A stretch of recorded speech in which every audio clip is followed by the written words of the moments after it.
Paul Oneid, welcome to the show. Thanks for having me, man. Appreciate it. Man, we're going to have a really cool, interesting chat today, and I can't wait to get into that. But before I do, can you just give people a quick background highlight story of who you are and what you do? So my name is Paul Oneid. I am a strength coach and functional rehabilitation specialist here in Ottawa, Ontario, Canada. I own and operate Master Athletic Performance, which is an online consulting coaching business for nutrition and training. I'm also the co-founder of Coach's Corner University with Tony Montgomery, where we do education and networking for coaches, personal trainers, and practitioners. I also am the co-founder of OneLife Inc. and the creator of the MetriLife app. And I work for an insurance company up here doing disability rehabilitation. What got you into the sport of powerlifting sort of in general? Was it a natural occurrence through, like, I don't know how it is there in Canada, but like high school and everything, or more of you went into gridiron, that sort of stuff first? Yeah, so I actually, I started playing sports when I was growing up. I played pretty much everything, but found my way into basketball, which is kind of funny because I'm a 5'9" white guy. And then I played until my first year of university and then switched over to football. Played for a couple of years, had a knee surgery. Through that time, I was studying human kinetics. And during the rehab for my knee surgery is when I started falling in love with like human movement, rehabilitation science, strength and conditioning. And I really dove into that and wanted to be a strength coach. That's where I wanted to take my profession. So I was training very hard, but mostly still training like an athlete. Had kind of a penchant for strength. Like I was always just a stronger guy. And then when I moved to Florida, to the University of South Florida, to work with Ron McKeefery, who at the time was the NCAA Strength Coach of the Year. And about halfway through my internship, he came up to me and he's like, you realize they don't listen to you, right? And I said, yeah, but I just thought that was how it is. And he's like, no, you have a lot to offer, but they're not listening to you. And I was like, why? And he said, because they don't think that you have anything to offer. You're a white kid from Canada who never played college football. Why would an NFL destined kid want to listen to you? And I said, okay, that's really harsh. What do you suggest? And he said, well, I would suggest you find something and compete in it and get really good at it. I said, okay, I like powerlifting. I'm pretty strong. I'm going to try that. So I told everyone that I registered and they saw me training for it. And it was almost an immediate switch in credibility for the athletes that I started working with. It was a key to establishing rapport because they saw me working as hard as I expected them to work. And it so ended up that I was pretty good at powerlifting. Within 2 meets, I totaled elite at the time. So my first meet, I totaled 1530 something at 220. And then my second meet, I totaled elite, which was 1555. Then my next meet, I totaled 1645 and qualified for Raw Unity, which at the time was one of the biggest meets in the world for raw powerlifting. I competed there, then went on I think 2 more years after that, I hit my biggest total of 1930 at 220. And then my biggest total to date is 1960 at 242. And at a time, about 4 years ago, I was ranked in the top 20 all time at 220 and 242 in the squat and the total. So that was a long time ago. And since then, battled a few injuries here and there, had a knee surgery, another knee surgery on the other knee. And kind of rebuilding back to that. I was supposed to compete in February, but unfortunately, because of the COVID restrictions, I wasn't able to travel. So looking to compete likely in the summer or in the fall, and still pushing it, still seeing what I can do. My training looks a lot different now than it used to with all the accumulated injuries. I'm 33 years old, but I've been lifting weights for 15 years. So there's a lot of miles on my tires. Yeah, you said something really interesting. There was what I want to go back to is the credibility or the rapport with athletes. And that's really interesting, especially looking from a coaching perspective when most people, myself including, get into coaching. We're like, I want to coach athletes. Who's the best of the best? The LeBron James. I want to coach that person, which never happens, right? First thing. That's also easy. Yeah, like already good. How do you coach LeBron James? You show up and you make sure he doesn't hurt himself. Yeah, injury prevention, right? Yeah, he'll take care of the rest. He's already a phenomenal athlete. Just make sure he doesn't fuck anything up, and he'll be all right. Exactly. So when we're looking at that credibility, I'm interested in hearing your thoughts with people coaching athletes, younger athletes that are destined potentially for the NFL. Do you think that's almost a prerequisite from the athlete's perspective of like, okay, why am I listening to this dude? Do you think they need to have either had an insane level of education or a very competitive sporting career in some facet? So we're talking about two different populations, but the same outcome. So I'm a big believer that your body is your business card. So I'm not going to go get financial advice from a homeless person. I'm not going to go learn how to be lean from someone who's fat. I'm not going to, like all of these things line up. So in that same breath, if I'm a 17, 18-year-old kid, I've grown up in a low socioeconomic status environment. I'm now at a university and my goal is to make a living for my family. Why would I listen to someone who hasn't been where I want to go or hasn't taken someone to where I want to go? So they are looking for clues. They're looking for credibility. They're looking for trust. In a lot of these instances as well, and this might be an overgeneralization, but it was something that I was exposed to and something that I didn't really see when I was here in Canada was a lot of these kids, and they are kids, they're 17 years old. They didn't have a father in the home. So trusting a man is a very hard thing to do. And as a coach, creating rapport and trust with them is very challenging. And that might have been just the population I was working with in South Florida, but it bears mentioning. So the more credibility and trust the more credibility I could build, the more social credit I had, the more they saw me as a person who could help them. It also allowed me to empathize with them, right? Because if I'm asking you to do these squats or do these benches or run these tests, how am I supposed to know what you're feeling when you give me feedback if I've never done them before? So that element of empathy is huge. Now, when you're dealing with an athlete or like powerlifting athlete or even a Gen Pop client who wants to compete in powerlifting or wants to lean up with nutrition, they want to know that you can get them to where they want to go because you've been there. I often talk about like the triple threat of a coach. They need to have education, they need to have experience, and they need to have evidence. So they need to be educated in the human body and how to coach people. They need to have experience coaching people and training themselves. And they need to show success. They need to have evidence. And if you can do all three of those, in my opinion, you're a complete coach. And you should have no problem with credibility.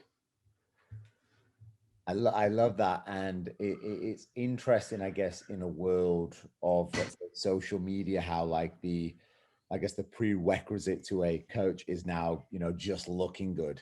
And some of these coaches do for what it appears, build relatively successful businesses just from the way they sort of look, even though they may not necessarily have the experience or at least the education or evidence. So how do you think or advise people should look to find that coach, to find the person that's like, okay, regardless of they look, like they're 2 weeks out from a bodybuilding show, what do people need to look for to get the right coach, I guess? Well, you're going to want someone who provides the service that you're looking for. If you're just looking for someone to write a program for you and leave you alone, to me, that's not a coach.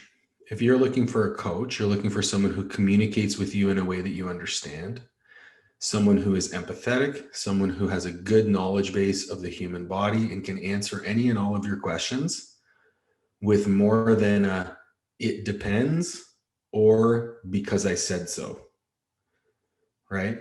The other thing is, are you getting a cookie cutter plan, or are you getting something that's tailored for your needs? And an easy way to know if you're getting one of those plans is if they're unwilling to change it, or if they send you multiple weeks at a time.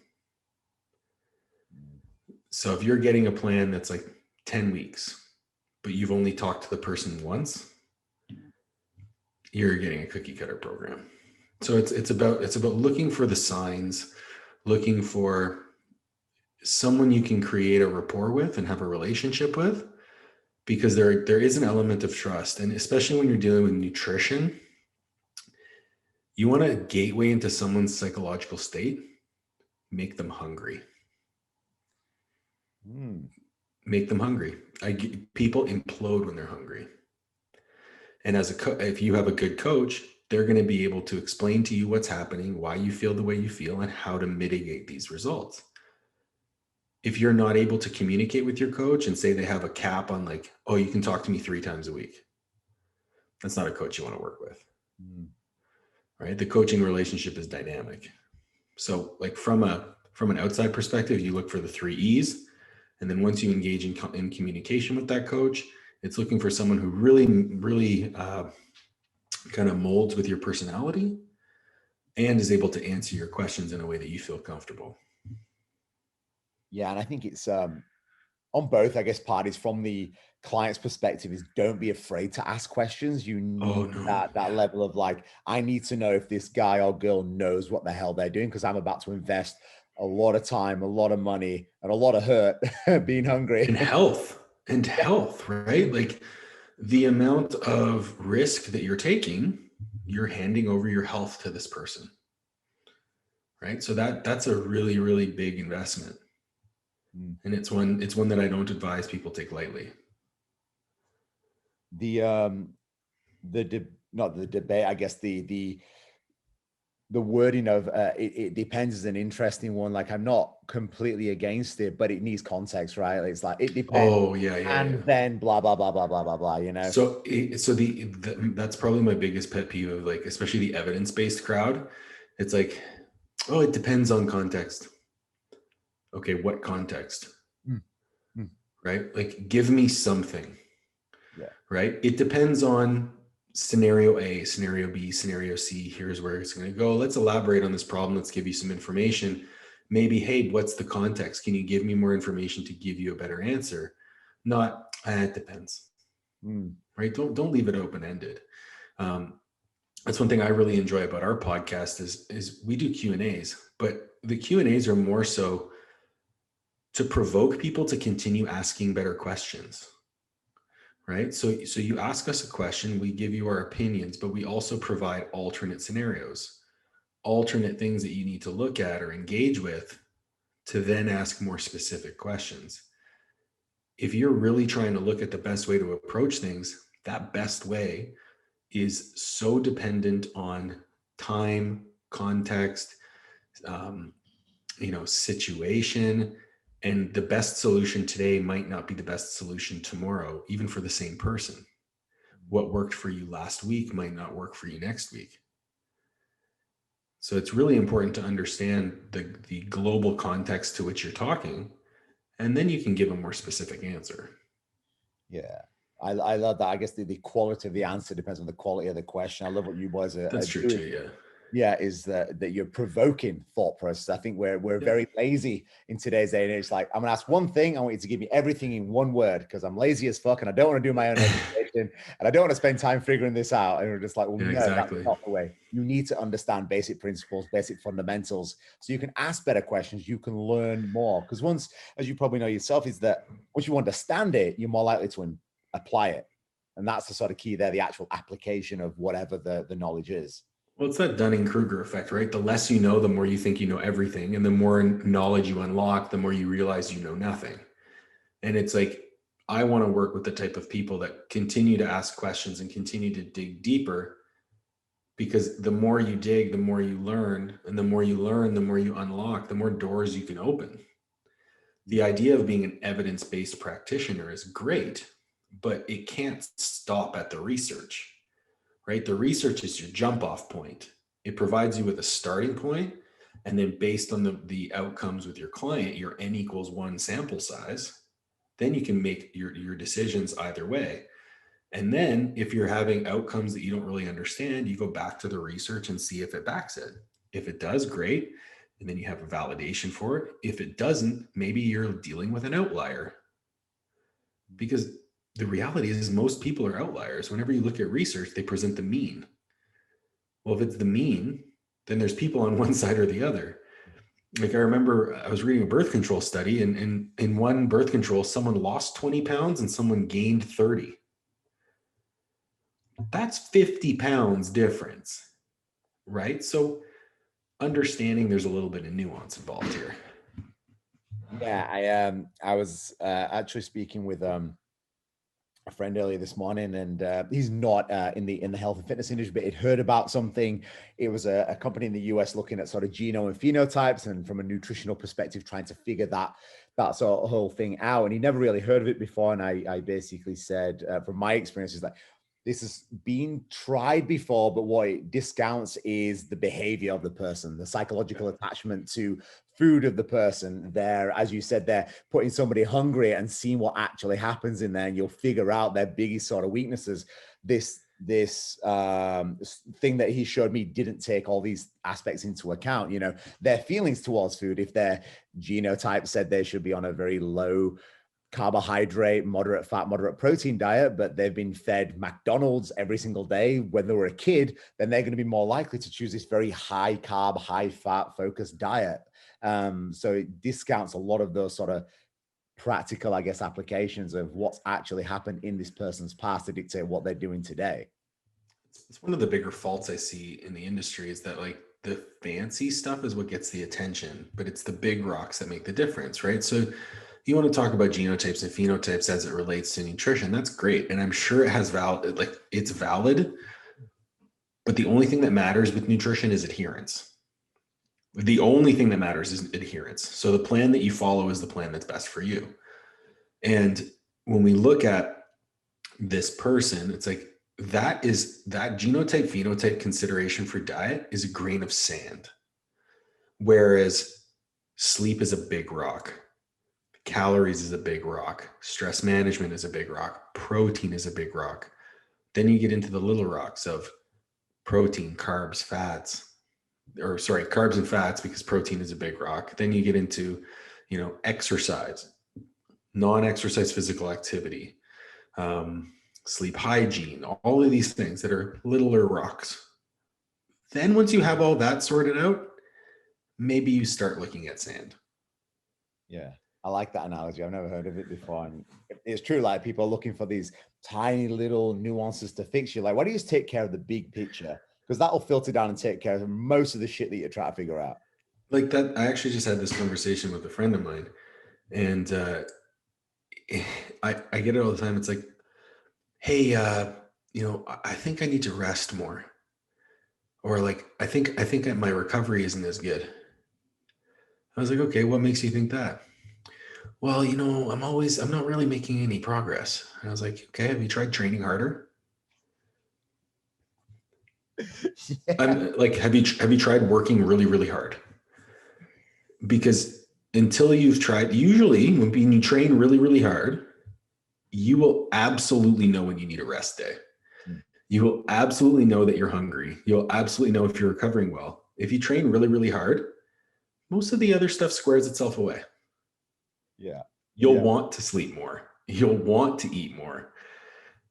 So people are always looking for this excuse to do less. It's like, hey, I want to lean out. Like, what fat burner should I use? I'm like, I don't know. Have you tried food? Yeah. Put the cookie down fat burner. That'd help. Yeah, exactly. Like there are very, very simple answers to very, very complex, huge questions, but people don't want to look at the mirror and say, I'm not doing the appropriate things. I'm not doing enough. They want to offload that responsibility. They don't want to take accountability for things. And I'm speaking in generalities, but There are those clients who do all the right things and still struggle to achieve their goals. Those are, to be honest, those are the clients that I really like working with, because when you unlock those wins, they're that much bigger because they've worked so hard towards them. But they're also the clients who usually put trust in someone who said they could help and they couldn't.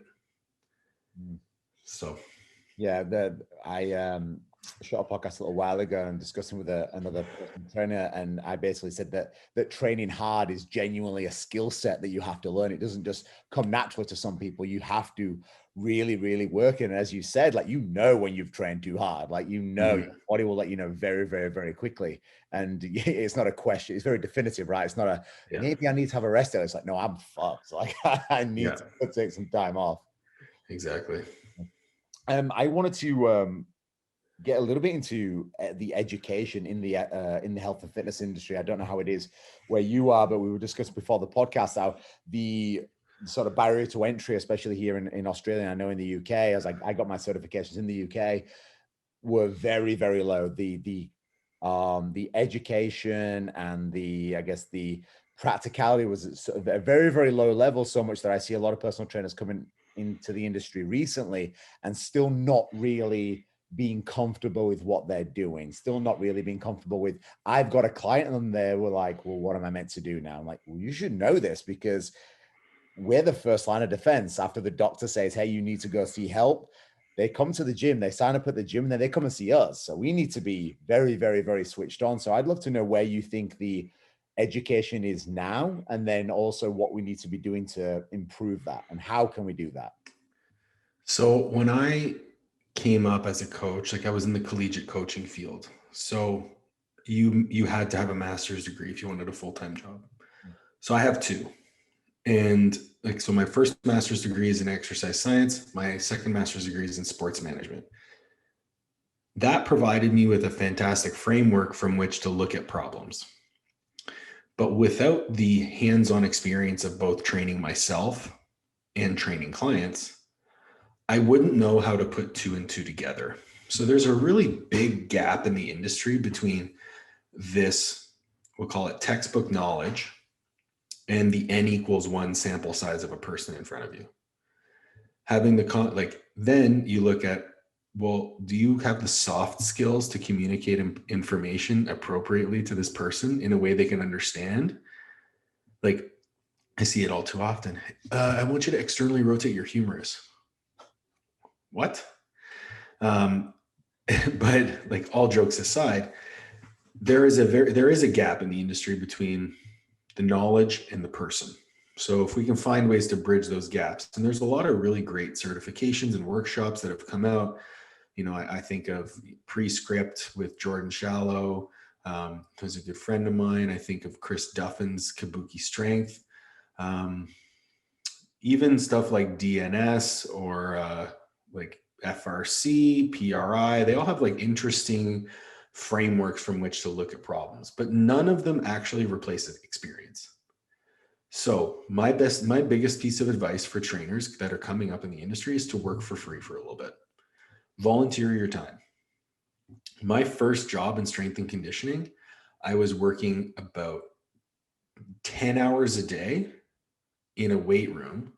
And part of my 10 hours a day was twice a day. We had to sweep and mop this 12,000 square foot weight room and make shakes for like 120 football players twice. I did all that for free just so I could coach. Now you have people who do their first meet or do a weekend course and then want to charge $100 an hour. In my opinion, you haven't fulfilled your 3 E's yet. And the easiest way to fulfill those 3 E's is to work for free, shadow someone, mentor under someone. And that's something that I've started to do, is take on more mentorship clients where I will coach them in nutrition and training. And then we have a 1-hour Skype call every week to talk about business. And we run through case studies. We run through, things they encounter on a weekly basis in their own businesses. And it's been really fulfilling for me. And that's part of the impetus for starting Coach's Corner, was to try and bridge the gap between education and the person in front of you. So we present these evidence-based principles, whether it be through programming, nutrition, biomechanics, psychology, business, and then we translate it into concepts related to the person and how we would apply them. So that's where I see education going. And these types of things are very popular in bodybuilding. You have sites like Mountain Dog Training or Trained by JP that are fantastic at communicating information. The problem is that's a very niche crowd. No one's really looking at that personal trainer who is going to work with a wide variety of people. And that's kind of where we want to fit in. That's where we see the education going. So Tony and I both have post-grad educations, and I really feel that the education piece is really important, but without the experience, it's nothing. Like if you can't apply the education, you can't communicate it to the person, you're not going to help them get anywhere. And that's what you're trying to do. You're trying to provide a service, right? Yeah. We had Jordan Shallow and John Meadows both on the show, and just hearing them talk about their experiences actually coaching people was brilliant. It was a breath of fresh air because they both spent a lot of time in the actual trenches, not this theoretical stuff, reading tons of studies, being a university and stuff, not this, fancy degree. It was like, no, we've actually been there and done this for such a long time that understanding that every single individual is so different that you need to have a really, really good base level knowledge. Yes, the theory is important, but you need to know how to apply that. And as you said before, is communicate that with every single person, because you're going to get people. I mean, I can speak of one client who he's a gastrointestinal surgeon and very, very, very, very intelligent, very sort of like type A dominant personality. And it was just such a challenge to be able to communicate with this person initially, but being able to adapt and communicate things effectively built a trust and a level of respect with this person. And now I'm like, go do this. He's like, absolutely. And he's one of my best clients purely because I built that rapport and relationship with him enough by having that experience. And I think that's where a lot of people do go wrong. And you might agree with this, is that I guess we're still looking for the easy way out. It's like, well, cool, tell me the answer. Let me go do the weekend course and then let me go and train people now. I think it comes down to a necessity. Like, are you income oriented or are you output oriented? Right. So that trainer who's going to go get a certification and then start asking for money versus the person who gets their education, gets their certification, works for free, puts in the time to put out good information and put out a good product and put out a good service and is very output oriented. That person is going to get more in return because output drives input. If you're always trying to get the input and you're not willing to work on improving your output, you're not going to be sustainable long-term in this industry because people will pass you by. You are your business card. The service you provide is what people are paying for. And if you can't back it up, you're just not going to have clients. Right? Yeah, I agree. And I guess the cool thing is about what you guys are doing, obviously what Jordan's doing and John, is that social media has given us such a cool platform to be able to find incredible content and incredible amounts of value that people that are very intelligent, very experienced, hitting those 3 E's are actually putting out. It just takes enough work to filter out the bullshit and figure out that these people are actually legit and know what they're talking about. Yeah. And there's a few different kinds of people on the internet, right? There's like content creators, there's educators, and then there's like snake oil salesmen, right? So the content creator is going to be someone who just pumps out content just for the sake of it. Maybe they have a product to sell, but they're usually very biased. Then you have the educator who has a more nuanced view of things, can play both sides of the fence, but unfortunately, it's not sexy, right? So you as a consumer, you have to look at, where does this person stand to make their money? Are they standing on this mountaintop yelling about something that is black and white? Or are they presenting a nuanced viewpoint on a subject? Because if that person who's black and white gets challenged, even if they're proven wrong, they have to double down. Because if they don't double down and they change their tune, they lose money. They lose all their credibility because they've centered themselves on that one tenet. Whereas the evidence-based educator, the practitioner who can play both sides, they're going to be able to change their viewpoints back and forth with the tides of the research. They're going to be able to look at the industry and find out what they need and what they want. More like water, like they'll flow with the industry and be able to adapt their approach. That's what you should strive to be. It's unfortunate that that first person, that black and white person, is the one who's probably going to make the most money because they're loudest. People don't want to say carnivore is a great tool under these circumstances. They want to hear, do the carnivore diet, lose weight fast. Both of those things. You will lose weight fast if you do the carnivore diet. But for how long, under what circumstances, blah, blah, blah, blah, blah, blah. Right? Yeah, it's an interesting dynamic, but I feel even over the last sort of 2-3 years that things are starting to take a positive change. People's bullshit detectors are better than what they used to be. They're getting up here, yeah. Eventually, this will pan out the way it's supposed to be. And obviously, with people like you doing the right thing, it will get there. I think COVID helped, to be honest. I think the people that didn't have a lot to offer kind of fizzled away, right? Because people were looking for help. And if you didn't have some way to help them in a concrete, sustainable manner, you weren't going to make your money. Yeah. And like when it comes to myself and my businesses, I operate from a very abundance mindset. Like I could very easily be really frustrated that these guys are making so much money on their shit products and putting out terrible information. But the reality is if I continue to put out good information, continue to conduct myself in a way that keeps my integrity intact, and that I'm proud of the service that I'm providing, it's just going to bring more people into the industry, right? The industry grows, and then other like-minded people whom I associate with are doing the same things. What's the big waves raise all ships, right? So we're all going to come up together. There's never going to be a shortage of money. There's never going to be a shortage of people to work with, as long as you keep doing the right things by yourself.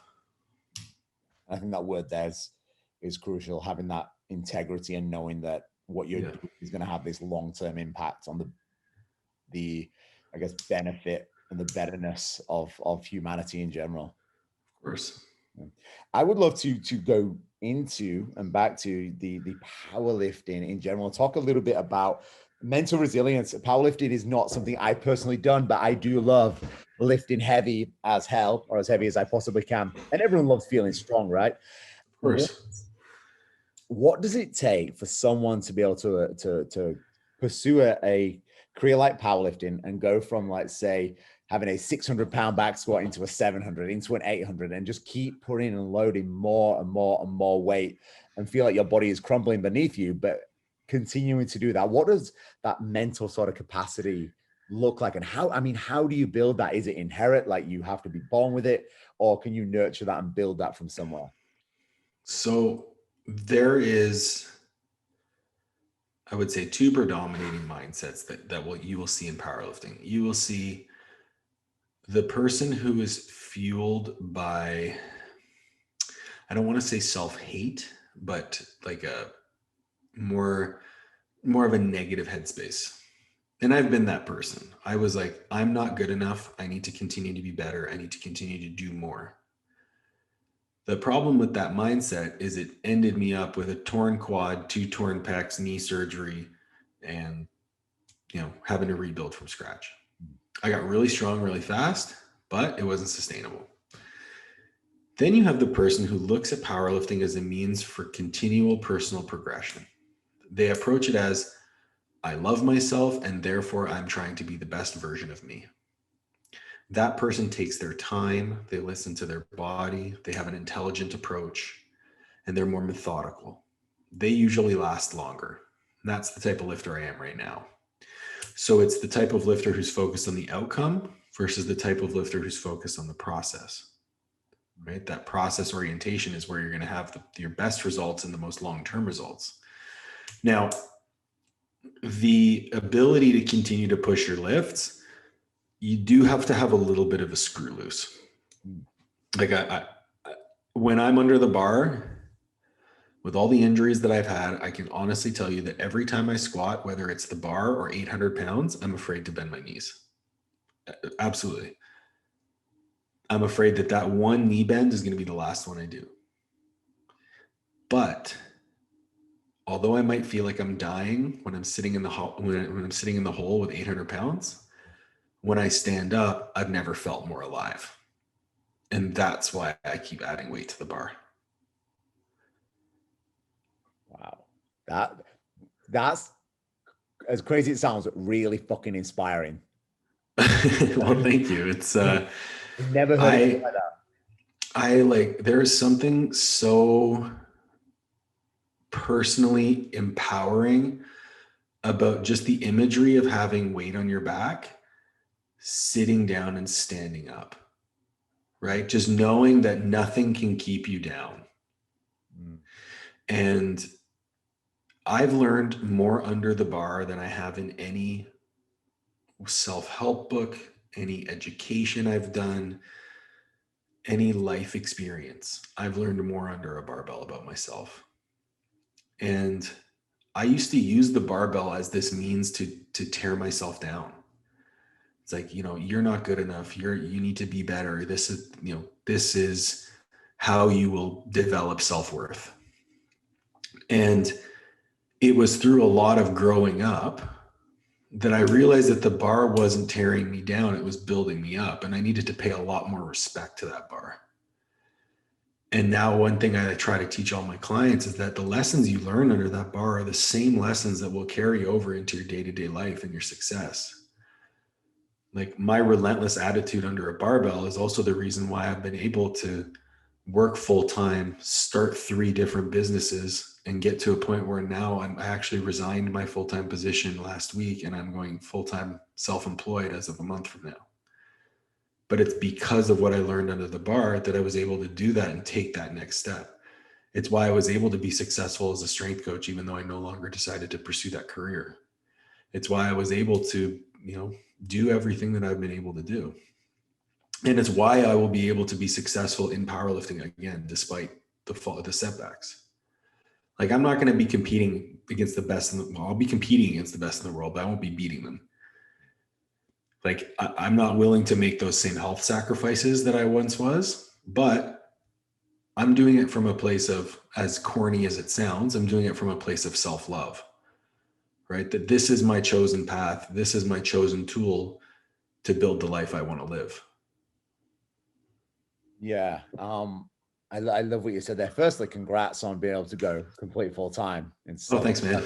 Yeah, I'm pretty excited. I put it off for quite a bit. My business actually grew quite well during COVID. I probably could have quit a long time ago, but I went through a little bit of a life transition last year. I went through a divorce and moved across the country back to my hometown.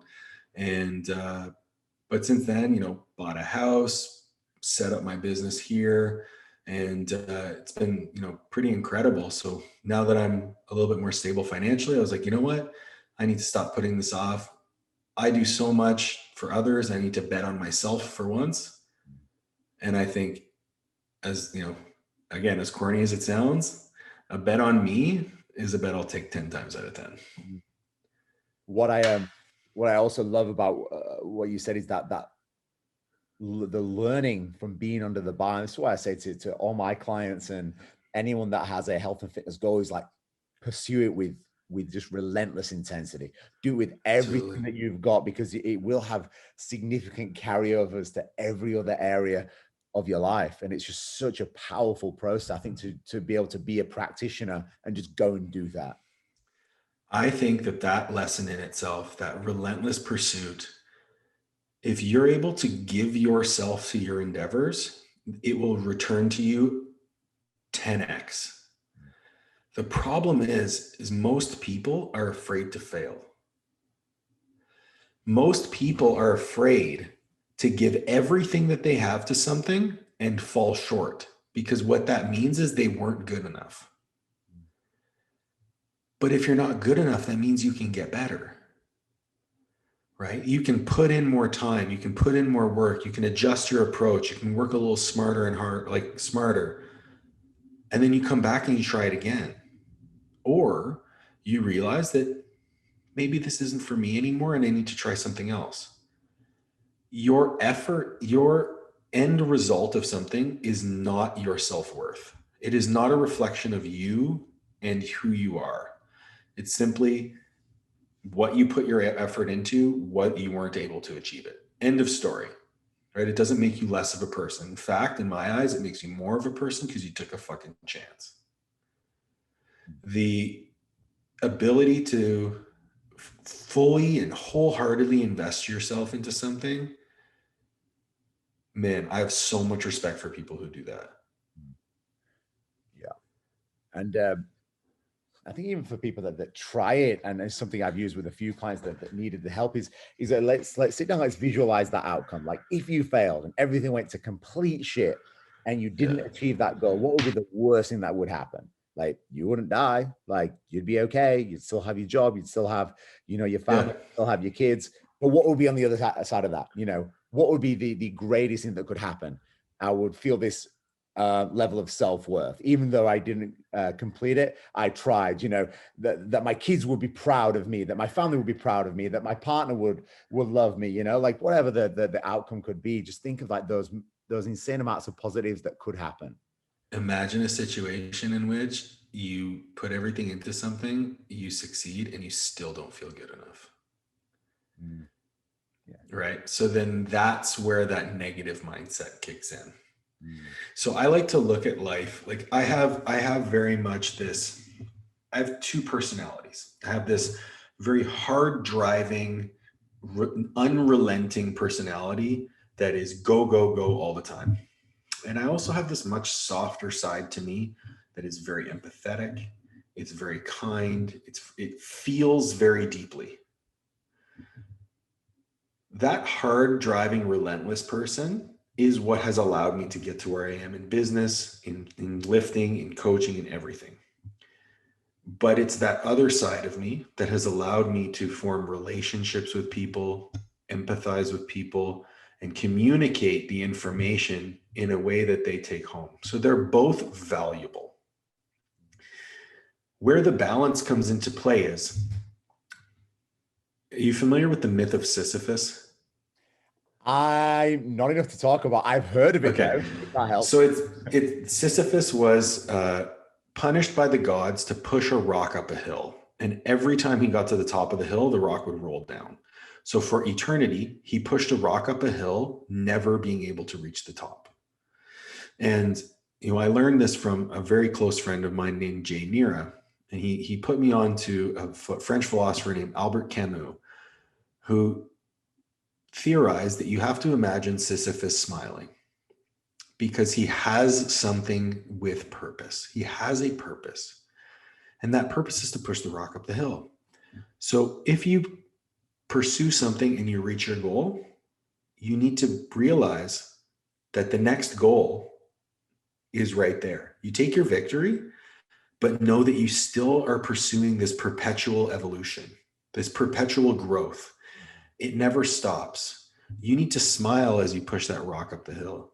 You need to smile as you load that extra 5 pounds on the bar, right? You need to smile as you resign from your job and realize that, hey, I got to this point where I can resign from my job. Now it's time to keep going and building, right? So balancing that, drive hard to the goal and then enjoy it while it's there.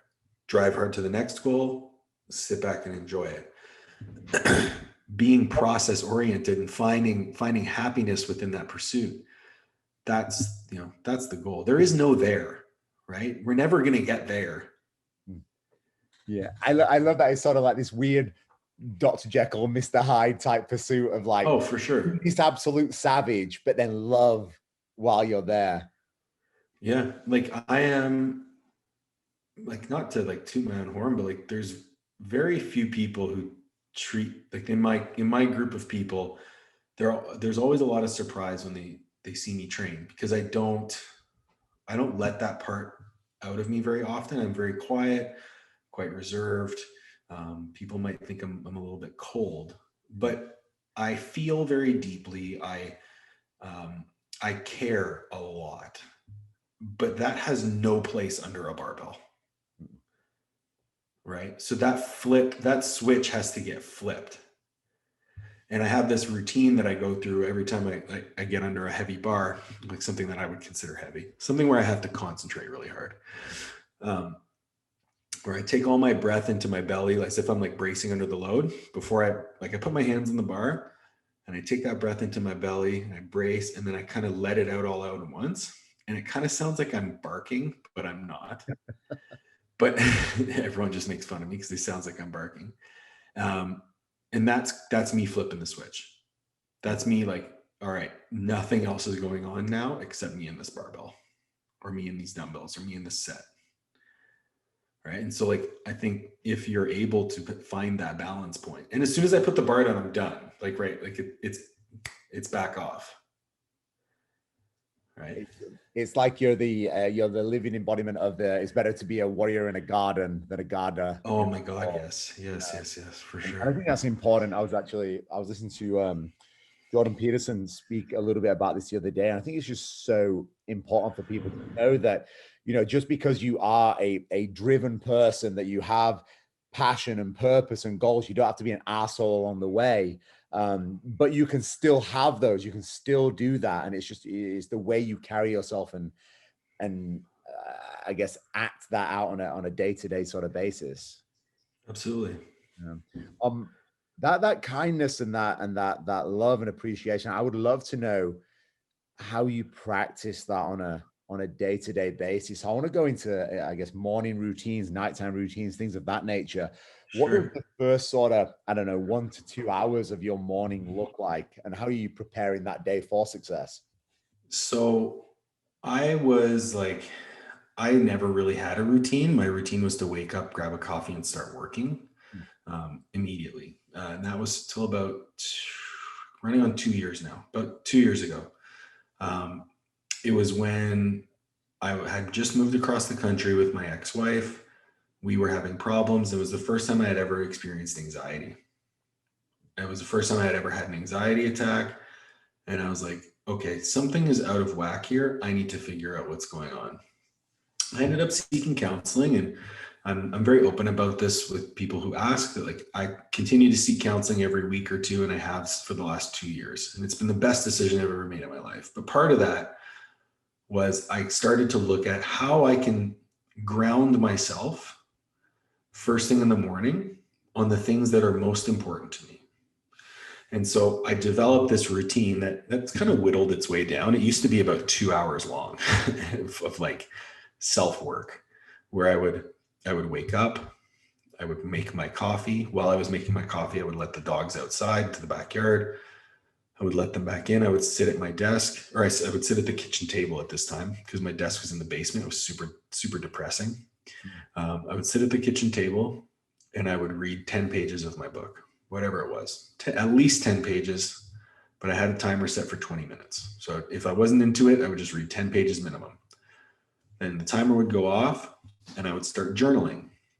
And at first I had no idea what I was supposed to be journaling about. I had no idea how to journal. I didn't even have an idea of how to check in with myself. So I started off with 5 questions. It was, what did I do yesterday? What am I doing today? What is stressing me out right now?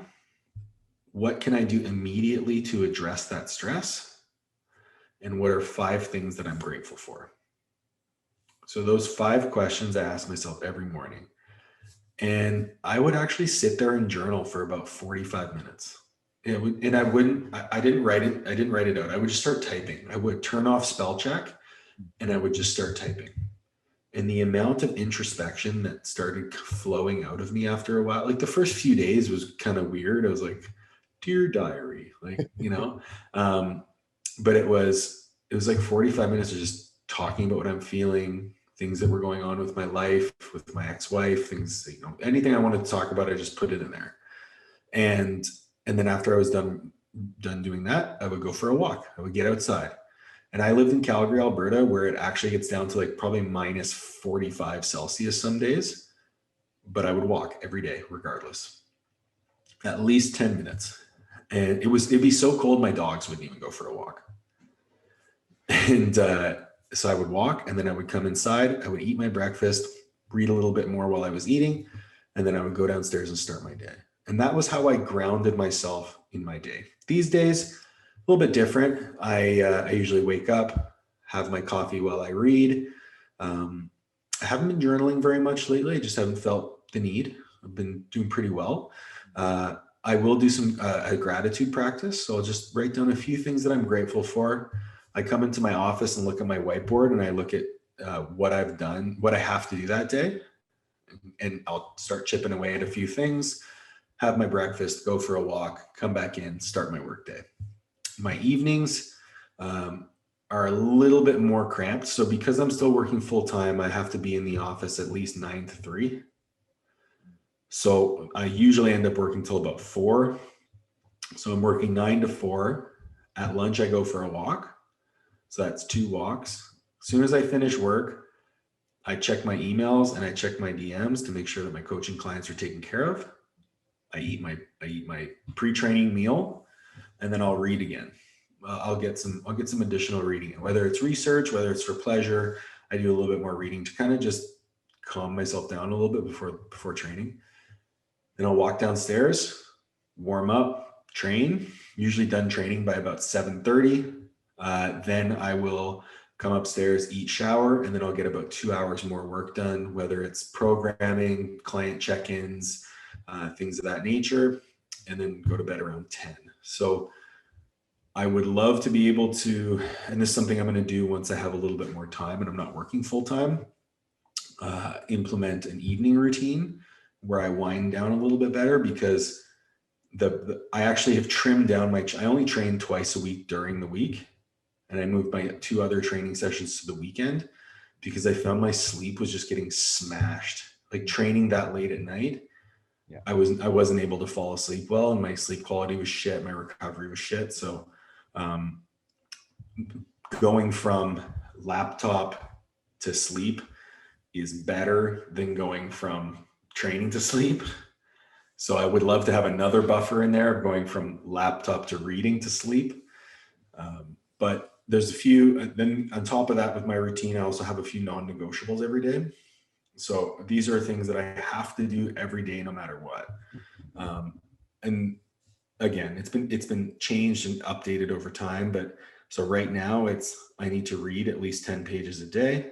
I need to walk at least 10,000 steps a day.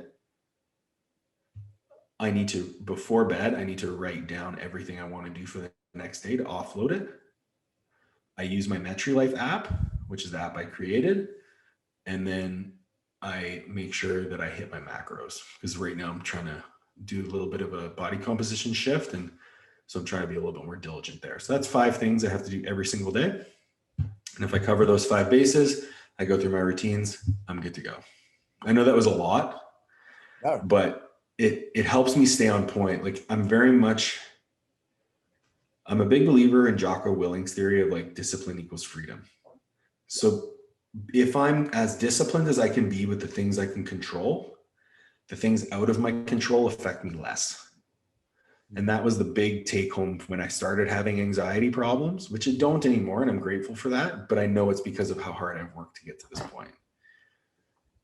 Right? Yeah. So, I love it. I love the whole process. And one thing I do love about it is I used to be a very no plan, spontaneous, in the moment sort of person. My girlfriend hates this now, is that I'm so like structured and diligent with everything. She's like, you used to be so spontaneous and stuff. And I was like, yeah, but nothing got done. absolutely nothing got done. Yeah. It was like, it was great when we were, back where it was like 10 years ago or so. But I was like, now so many things are checked off the list. And like you said, when these things are taken care of, all the other uncontrollables I guess there's much less stress about it. There's much more of a freer approach to it. You can adapt more quickly to them as well. I do want to say thank you so much for sharing and your openness on actually going to counseling, and thank you for your courage to do that, because so many people I think could benefit from that do go through, whether it's depression, anxiety, or any other sort of mental issues, and they could go and ask for help and go and see somebody and get that shit taken care of. There's been two times in my life where I've been called to seek help, and the first was when I was in the process of transitioning out of strength and conditioning. I was experiencing a pretty bad burnout. The job I was working wasn't administratively set up for me to be successful. I was working like 70 plus hours a week. And then on top of that, I was dating someone in my hometown. So I was commuting about 2 hours every weekend back and forth, which doesn't sound like a lot, but it does add up. So I'd be working like 5 a.m. to 10 p.m., 5 days a week. And then I would come home on the weekends. And I was burning out, and I went to go see a counselor, and she kind of let me know I was out of alignment and how to work through it. And then going through this divorce, I was called to it again to really check myself and learn about who I was and the motivations behind my decisions. And the catalyst for this, you're going to laugh. The catalyst for this was I bought a fucking sick ass truck. Okay. And so I bought a sick. Was it worth it then? And now it is. Yeah. Okay. It's the most expensive vehicle I have ever owned. It's more expensive than both of my parents' vehicles. It's probably the most expensive vehicle that anyone in my family has ever owned. And I could afford it. But as soon as I signed on that dotted line, in the person's office, I started sweating. I couldn't breathe. I was like, I need to go outside. So I went outside, and I literally had a panic attack outside the car dealership by myself. And I had no idea what was going on. And that was kind of a red flag to me, be like, okay, shit's going down. I ended up calling our employee assistance program the next day, and they set me up with a psychologist. And I just started talking. I literally just started talking about all the things that were going on in my life. And she helped me realize that, stress is cumulative. Nothing exists in a vacuum. And regardless of how many verticals you have going on in your life, every vertical impacts the next, right? If my personal life isn't going well, I'm not going to be able to function at work. I'm not going to be able to train as hard as I want because my recovery is impacted and blah, blah, blah, blah, blah. So she's like, you need to find out where you're out of alignment. And the only way to do that is to ask yourself hard questions. So I made it my purpose since then to always ask myself the hard questions.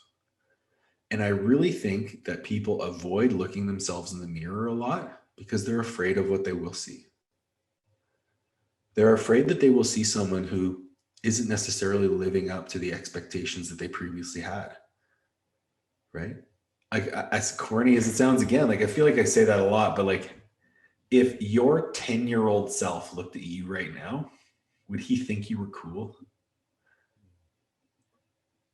Yeah. I think my 10-year-old self would be like, holy shit.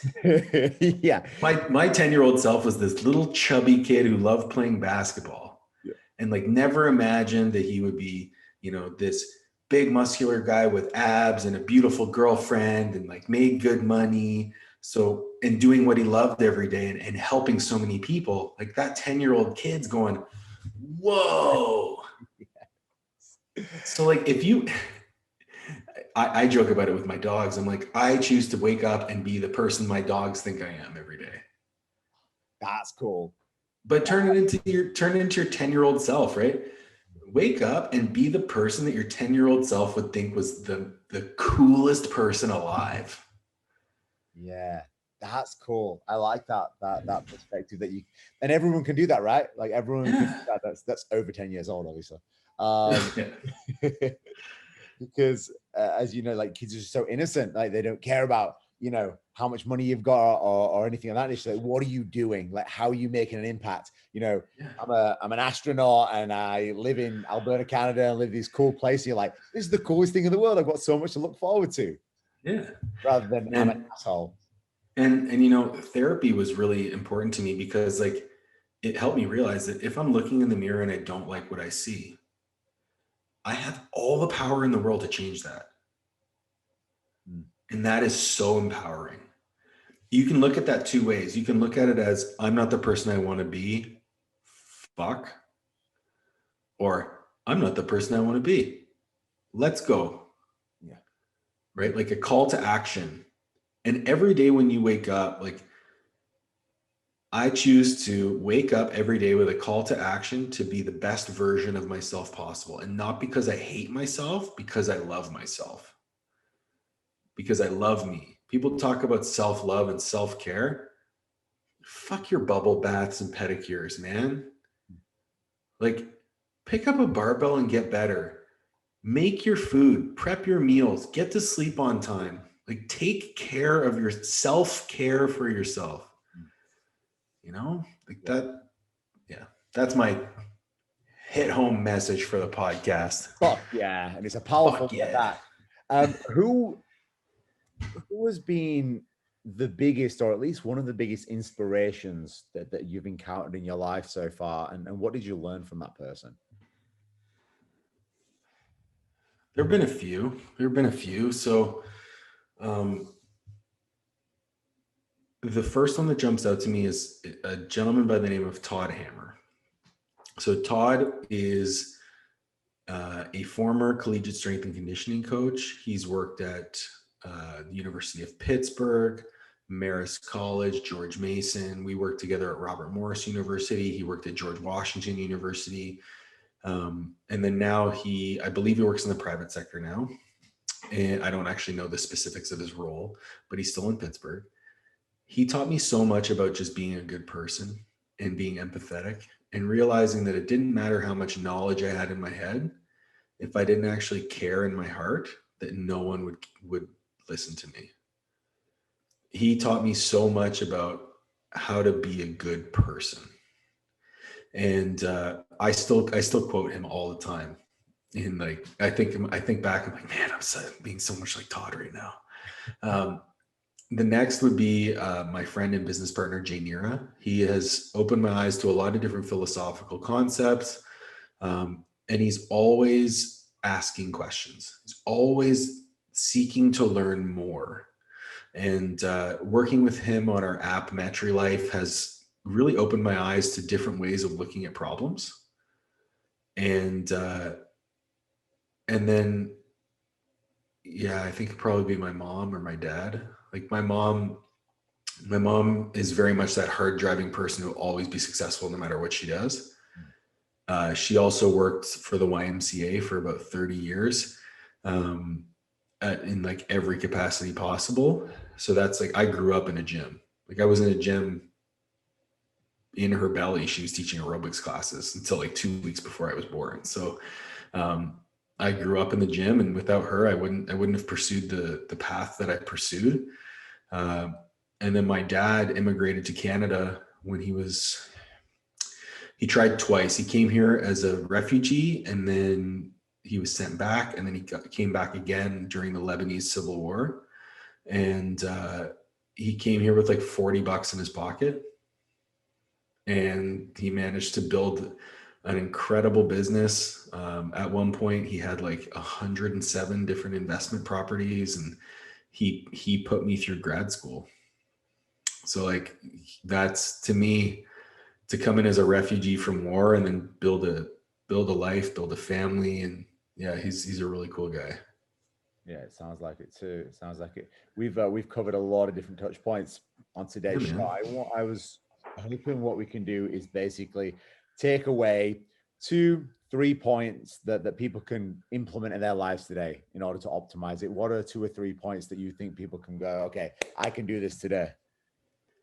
Number one would be to take a good hard look at the motivating factors behind your decisions. And that could be anything from what you put in your mouth to what you do in the gym, to what you do at home, to how you behave with your loved ones. Take a look at why you are doing things. And in my opinion, the best way to act in the world is to act in a way to add to the positivity around you. So if you're going to buy your girlfriend flowers, you buy them simply to see her smile, not because you want that social credit and that return on it. So that's number one. Number two would be to pick something you want to do and invest your whole self into it. Do not leave any room for questioning. When I bring clients to meets, I want them to have no doubt in their mind that they did everything in their power to be successful at achieving their goals. And if they didn't achieve those goals, then they know that their approach was incorrect and we can change it moving forward. But it wasn't because of a lack of effort.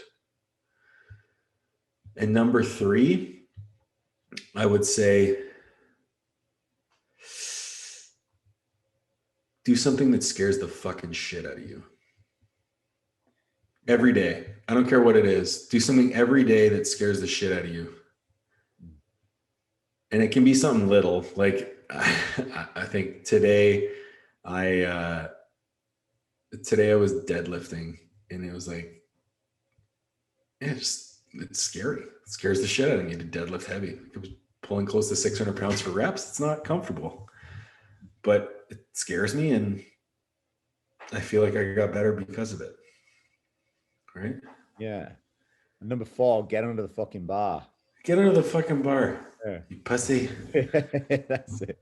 As we're making a bit of a close on this podcast, what's next for you? What does 2021 have in store for MetriLife, for Coach's Corner? Yeah, so I plan to expand my own coaching business first and foremost. Now that I'm not going to be working full time, I'll be able to take on a few more clients. I'm currently working with 2 mentorship clients. I'd like to get that up to 5. That's on the personal side. Coach's Corner, I'm looking to build that and continue to spread the word about what we're trying to do. Right now, we're at over 50 or 60 videos populated on the site. We're doing 2 live Q&As per week, at least 3 pieces of educational content per week. And we have a member discussion board that's growing in popularity. So there's a lot of interaction and we're building a great community. And then I'm also building out a group coaching program with my friend Andrew Serrano, who's joined me with Master Athletic. So we'll be hosting a library of programs that people can follow and jump between. We'll also have a member community there where people can interact, and we'll be hosting office hours 3 times a week.